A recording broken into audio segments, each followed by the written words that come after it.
They are middle-aged teenagers, right? Oh my That's, God. this is what they are. No, but this is exactly what they are. The way that they react, the pettiness, the shallowness, the superficiality, the nonsensical issues about which they get upset. This is the sort of stuff you expect from 16-year-old girls, this sort of behavior, and we're getting it from middle-aged people.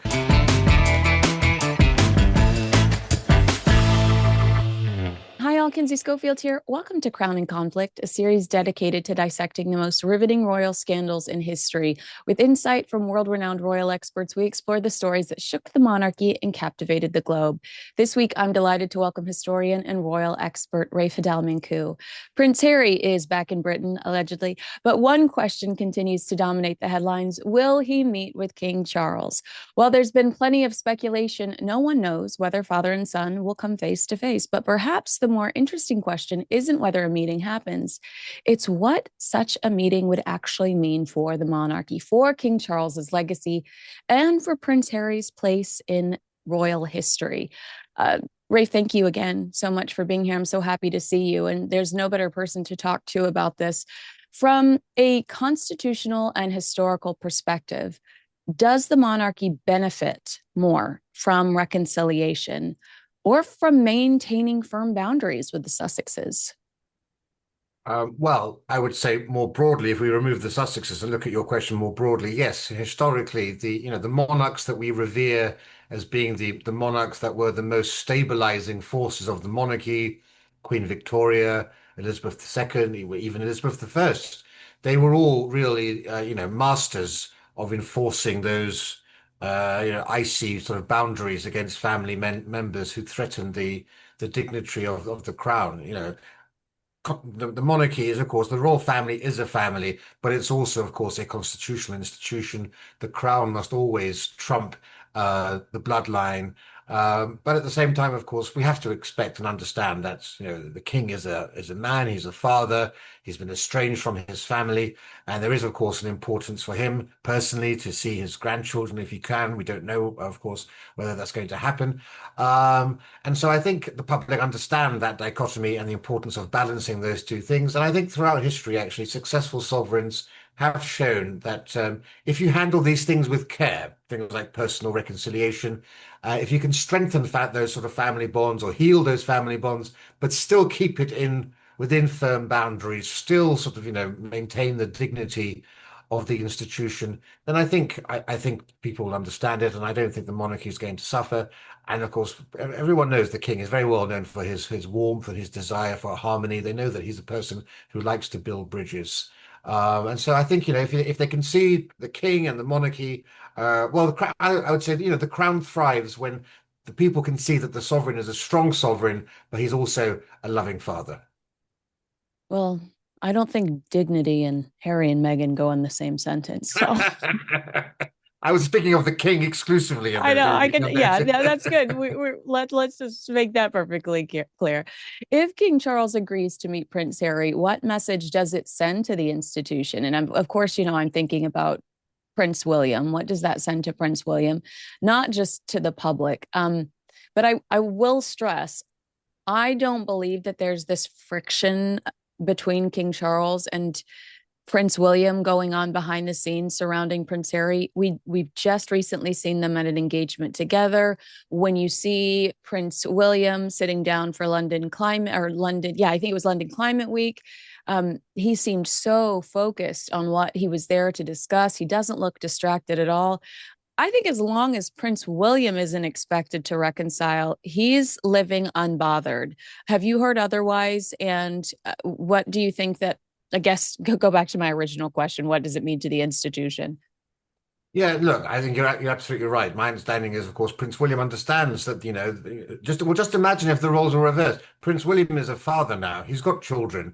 We can imagine were he in that situation. I'm sure he could think, well, what happens in 20 years from now if my two sons have a falling out or one of my sons becomes estranged? Of course, he wouldn't want to close the door on him. He's a loving father. He understands his father is a loving father. That's very different to how you treat your own brother or how you react to your own brother as well. And I think he's perfectly happy and content for his father to try to reconcile with someone who I suppose the king hopes will be a prodigal son and who will return to the fold in the future.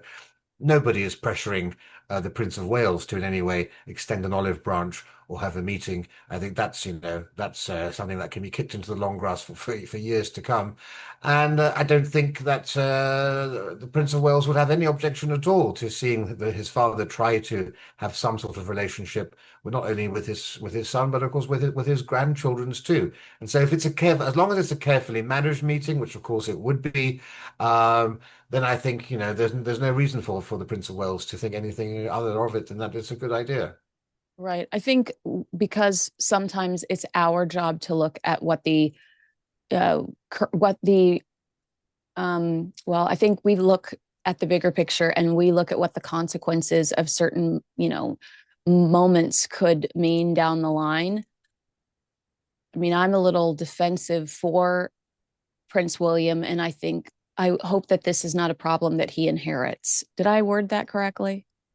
Yes, well, look, any decision that the king makes always will establish a precedent for the Prince of Wales as well. That's always been true. I mean, when George VI dealt with Edward VIII, he was also, of course, doing so to protect the reign of the future Queen Elizabeth as well. And when Queen Elizabeth managed difficult relationships in the family, she also was always very, conscious that she was preserving an institution for her son. Therefore, of course, everyone at the palace is aware that any meeting is going to be must be considered in terms of the possible messages that it sends out. But one of those messages surely has to be that family relationships shouldn't be ever abandoned, and that you can have personal affection even if you are steadfastly in disagreement, and if there is no possibility of proper reconciliation. But equally, as you say, it's important to ensure that there's no precedent created which suggests in any way that you know, you can be rewarded for bad behavior. If you do Mm. these repeated breaches, if you breach your confidences, if you breach trust, if you betray your family, people have to understand that there are consequences for that. Yes, you may have a private meeting, but there are boundaries there. There are limits. It's not going to be a welcoming. You're not going to be on the balcony of Buckingham Palace anytime soon or attending any sort of trooping the colour. And I think monarchs, like the king, understand, of course, that what he does now will set a precedent. And I'm sure, of course, that the Prince of Wales will expect the king to do the right thing. Is there a distinction between forgiveness within a family and restoring trust within the monarchy? Yes, I think there's a very clear distinction. Personal forgiveness, that's a very private thing. It's a personal thing. It's a Christian virtue, and His Majesty has great capacity for forgiveness in that sense. But restoring trust, institutional trust, and the second part of that, that requires demonstrated, reliability and discretion on the part of the Duke of Sussex, which is severely lacking. And the king, has to weigh, his being a father with being a sovereign. And certainly that distinction is fundamentally important. We see it throughout history as well. But, just because you forgive someone doesn't mean that you have confidence in them again. It doesn't Mm. mean that you're going to welcome them back in. Think again of George VI. Nobody doubted King George VI didn't love his brother, Edward VIII, Duke of Windsor, yet he didn't entrust him with, any official responsibilities. Um, Queen Victoria as well. She had tough relations with some of her family, but she didn't, give them increased roles or bestow titles on them, but she tolerated them. Trust, has to be earned, and there's a long, long way to go before that trust can, before there can be any sort of formal welcoming or reception back into the royal family for the Sussexes. When historians look back decades from now, what do you think is going to matter more? Whether King Charles reconciled with his younger son or whether he protected the institution during a period of unbelievable family conflict and scandal? I mean, this is happening on top of the Andrew Mountain Windsor saga, which has just been such a humiliating blow, an uncomfortable situation for the royal family. This is a tough situation for the king to navigate. Yes, and look, any historian will hopefully understand that immense difficulty of navigating that, as you say. Um, and the real test for a historian will really be to ask, did did the monarchy survive the reign of King Charles, and did it emerge stronger? I think both the points you make are, relevant and both can hold true. Um, but as again. if you think about it, the king has to wear two crowns. Historians understand that. He's not only head of the nation, he's head of the family. And it is important that he puts the monarchy and the institution first, but he can't likewise abandon his family responsibilities. And I think historians will see that it's entirely possible for a king to focus primarily on ensuring the crown survives, whilst at the t same time making whatever concessions he needs to for the interest of his family. Maybe I need to do more reading of my history books because I don't necessarily think of any king except for maybe Queen Elizabeth's father as being a dad too.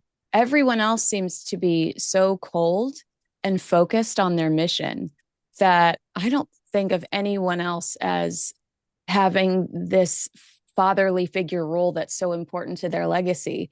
So it's interesting to me that you keep bringing this up. Maybe this is something that um, King Charles ultimately inherited from his grandfather, unless I just need to read more books and read about more sweet monarchs. I haven't really read about any other monarchs that have made their family feel like a priority. Yeah, well, you find it amongst the Georgians. You'll find it amongst the Stuart dynasty as well. I Mm. would say Prince Albert. I would say Oh, had yeah. had that streak in him as well. And ultimately, of course, you have to remember, there is more to the monarchy than the Victorians. The Victorians were also, of course, very dour, very stiff. People like George V and so forth. But the king is a much more sentimental man, much more emotional man, even than his father was. Of course, and of course, so you have to view things in that light too. You're dealing with a man who's very much a person who wears his heart on his sleeve, I would say, when it comes to his family. How much of King Charles's legacy will be defined by how he handles the Harry situation?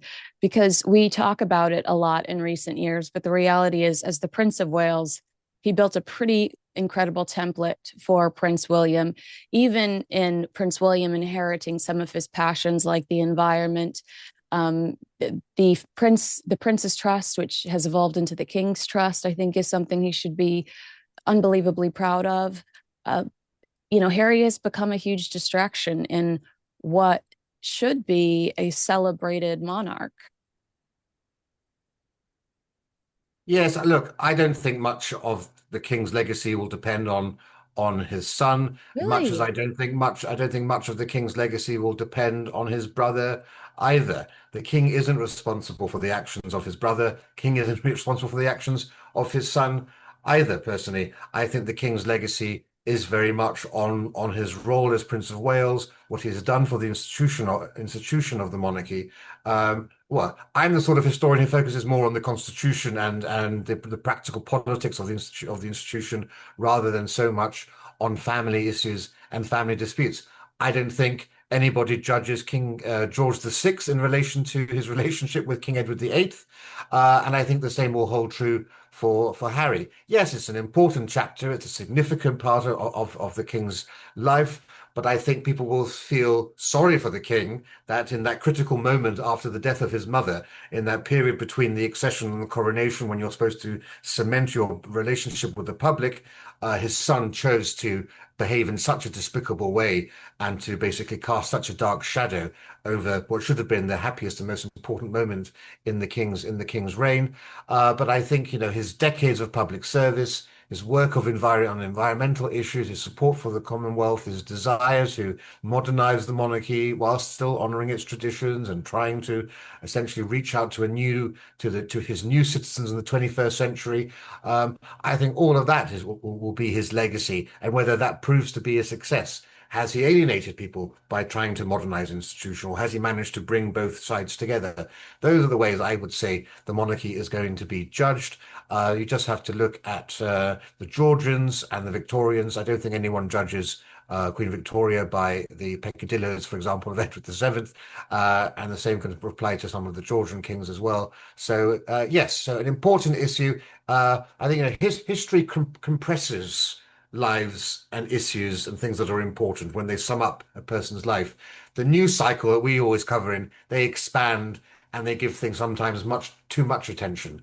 And I think ultimately it's going to be constitutional modernization, his work with the environment, interfaith dialogue, Commonwealth, international diplomacy, and his long time as Prince of Wales. That will be the legacy that he will be judged by. Interfaith dialogue.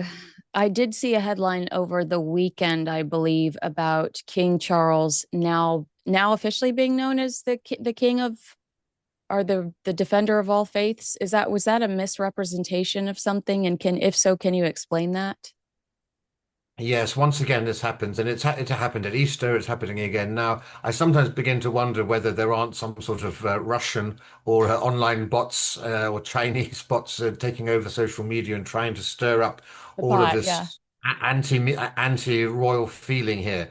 Look, let's be clear here. What happened? The king is constitutionally the supreme governor of the Church of England. He is the defender of the faith, the Anglican faith.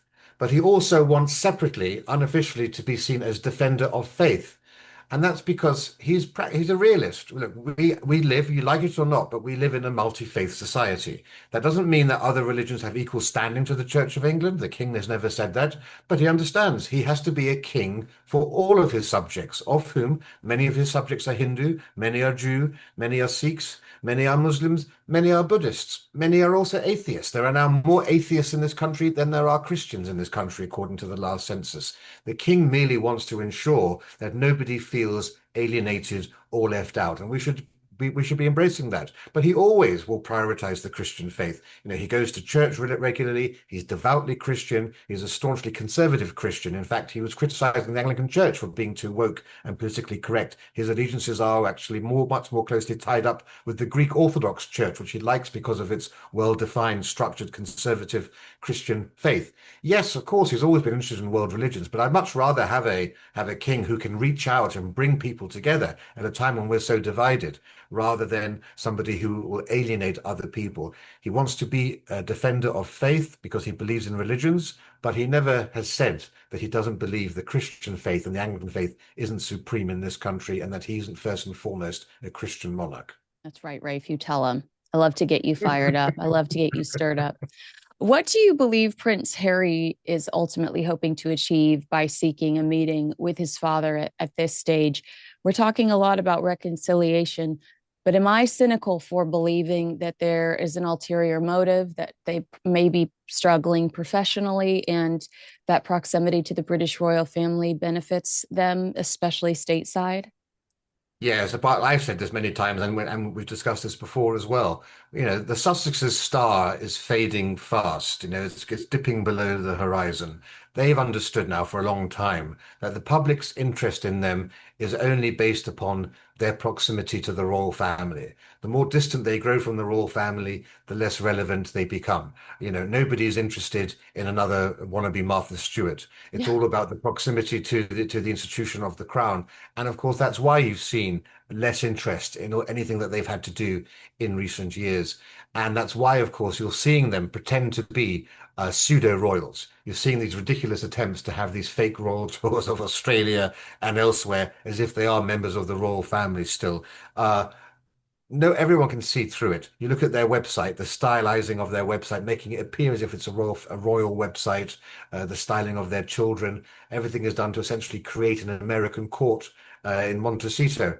Um, and the attempts to reconcile with his father, I'm sure, is being done, with, at least in part, because of the idea that at least this will give a rejuvenation to their brand, as well as whatever emotional reconciliation he has.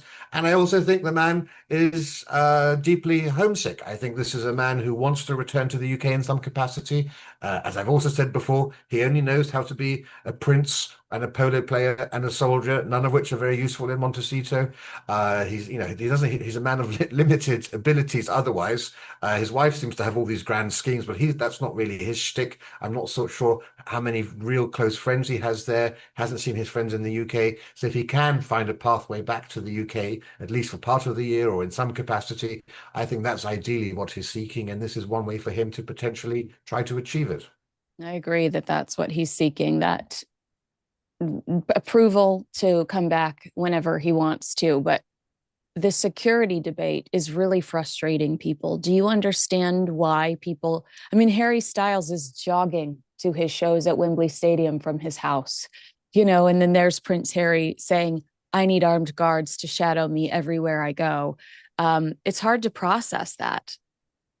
Yes, and remember, of course, he's been offered a place to stay within one of the royal residences, and that means he will be within the full security perimeter that the royal residences have. You can't have a higher level of security. And what gets me about all this, and what I have found fascinating for years, and no one's been able to explain to me, is you know. Members of the royal family are constantly making private trips to places where no one's informed about this. Her late The Majesty, Princess of Wales just climbed 3 summits without us having yeah, any clue. exactly. So she's gone to the summits. Queen Elizabeth was always going to Kentucky to see her friends who were breeding horses in Kentucky. No one knew about these sorts of things.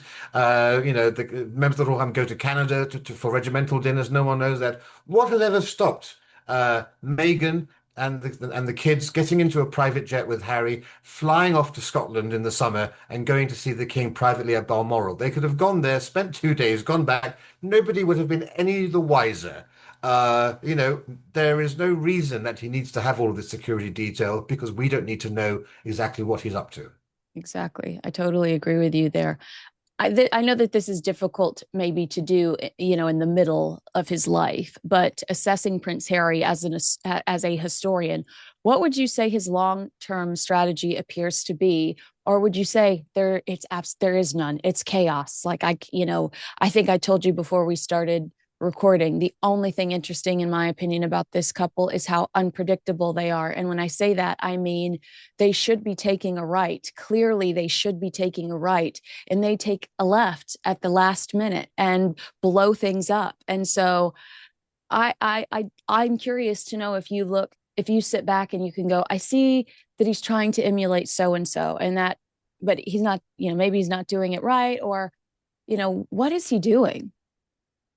As far as I'm concerned, if you look at the behavior of the Duke and Duchess of Sussex from the time of Oprah and those interviews and the books Spare and everything else, they are middle-aged teenagers, right? Oh my That's God. this is what they are. No, but this is exactly what they are. The way that they react, the pettiness, the shallowness, the superficiality, the nonsensical issues about which they get upset. This is the sort of stuff you expect from 16-year-old girls, this sort of behavior, and we're getting it from middle-aged people. They still think that they're very young. People aren't going to be interested in them for that much longer, actually, because they're going to get into their 40s and into their 50s very soon, and this is all wearing very thin already. And I think he regrets deeply now his behavior in those recent years. I think he is embarrassed by how he's behaved. I think he got overly emotional. I think he got caught up in all of his own melodrama and all of his narcissistic self-obsession about woe is me, what a tough life I've had.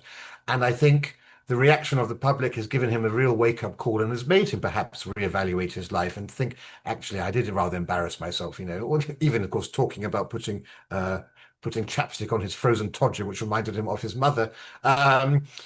All of that, I think, has put him into a position now where he is trying to actually consider perhaps what his legacy is going to be and how the public are going to react towards him historically, what the view of history will be on him. And of course, he's also getting older, and his father is very ill as well. And so I think all of that perhaps is coming into play, and perhaps he is maturing, and perhaps he is actually trying to prove to us all that he's not quite the same person he was a few years ago. I believe that he's trying to prove that, but I think the problems within Invictus and Cenobale prove that he still is difficult to collaborate with and potentially remains that teenager that you just described. Otherwise, the charity that he started to honor his mother wouldn't be taking him to court. I mean, that's such a bad look.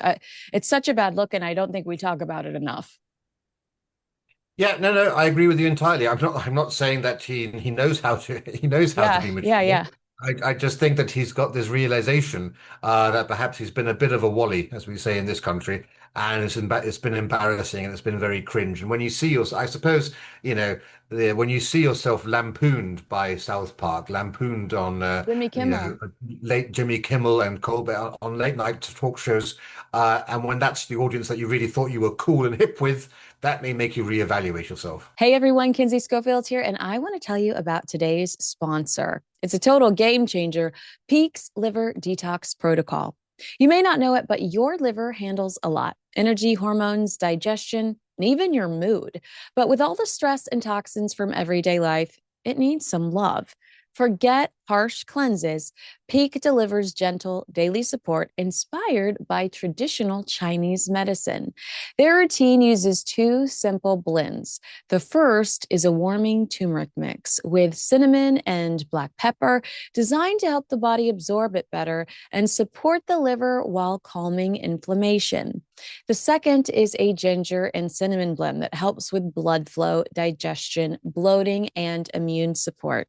The magic is how they work together to activate and flush for better digestion, stable energy, less brain fog, and that light, clear feeling. My energy is consistent, my skin is clear, and less bloating. That's peak where spirit meets science. Redefine your standard of health, secure 20% off your order, and begin your intentional wellness journey today at peaklife.com/Kinsey. That's PIQUE life.com/Kinsey. Thanks so much. And it's my understanding that there was a concern before Meghan. Harry understood that once Prince George became a teenager, that the attention on him and his efforts would really minimalize because Prince George will likely have the same effect on everyone that Prince William did.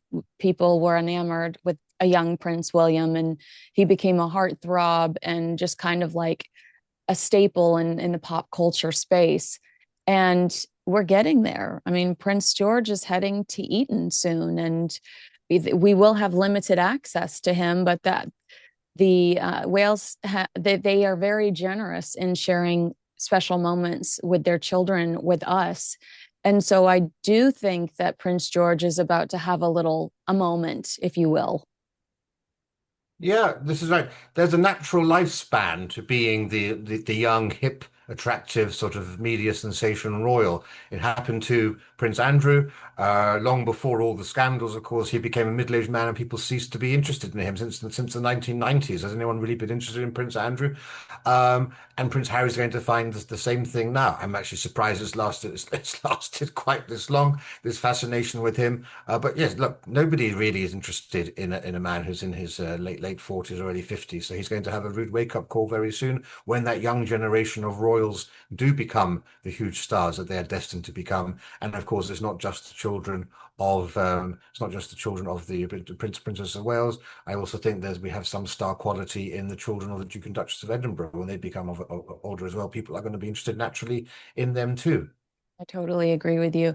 Um, I When you think about the expiration date on Prince Harry, it's not just that he's this older man, it's that he's an older man that won't move out of the victimhood narrative. Like if he was an older man that was like, hey, my mom died at a young age and I have turned myself around and I'm a winner. Like I keep dominating. My life is amazing. I'm so blessed. I think we would respond to him differently. But since he is so fixated on playing the victim, daddy won't give me security, there is a real disdain for him, especially in the United States, where we're like, tomorrow's a better day. Put on your boots, go back to work, figure it out. Everything will work out. He just feels like such a weak individual. Yeah, well, that's why I called him a middle-aged teenager. That's precisely the sort of stuff that, really riles up the British people. And I hope it's the same in America as well. We hate somebody who mopes around, particularly when they've had a life of privilege. Look, the entire nation, the entire Commonwealth, the entire world was behind those two princes when they lost their mother so tragically. They had all the goodwill in the world. Look how the two princes have dealt with it differently. And that tells you all you need to know.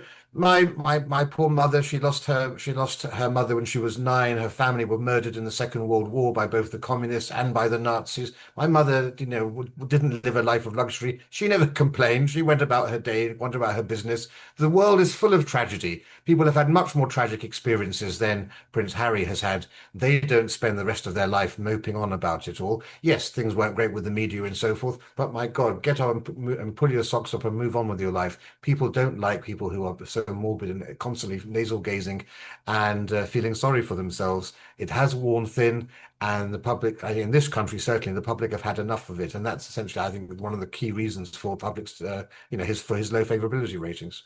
I agree. If a meeting does take place, what would success look like from the king's perspective? Silence?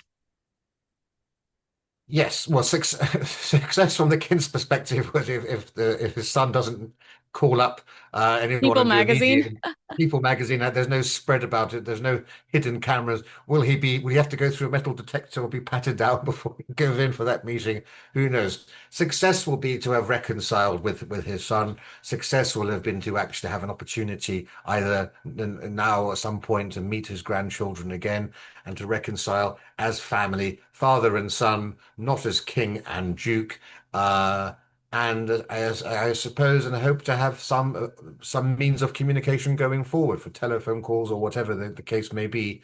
But certainly, of course, I would hope and expect and understand that there will be boundaries set as to what degree of relationship there is going to exist between the two people. When future historians write the story of King Charles III's reign, do you think the Harry chapter will ultimately be remembered as a painful family dispute or as a constitutional test that strengthened the monarchy? I mean, it is a family dispute, but I think that he jeopardized the royal family's standing immensely in accusing them, which he later denied, but accusing them of racism. Yes, and I wouldn't bring the Constitution into this, but I think the damage that was caused to the institution by the antics of Prince Harry is something which is unforgivable and will go down in history as being something that caused a fissure which has had long-lasting repercussions. I think in parts of the Commonwealth, which are predominantly black in the Caribbean and so forth, those vile assertions, those baseless accusations have hit home. People, of course, aren't that interested in the monarchy necessarily, so they may not know that Prince Harry later retracted and said that his family, of course, isn't racist. And I think people remember those things. Unfortunately, a lie can spread around the world much faster. And but more broadly beyond that, I think historians will see this both as as a painful family dispute, an institutional test, not a constitutional one, but one that has damaged the monarchy. And if there is a vote on whether countries like Jamaica or wherever decide to leave the monarchy on a knife edge of 49.9 to 50.1, many people will have to wonder whether Harry wasn't the deciding factor in the loss of the monarchy in those countries. Mm. And Meghan Markle, because I don't think any of this would have ever happened without her poking the bear. Well, Rafe Heydel-Mankoo, you have a very successful YouTube channel as well. So I encourage my audience to go follow you over there and listen to you on the regular. Agree with us, disagree with us, let us know in the comments below. Make sure you like, subscribe, and share this video with a friend. Thanks so much for spending time with me today and for breaking down what could be a historic moment, but we never know with these guys. We never know what they're going to do. And for the most part, I don't think we care anymore. No, I'm exhausted about this. But it was always a pleasure to spare some time with you, to share some time with you, and I look forward to doing it again soon. All right. Thank you, sir. Bye bye.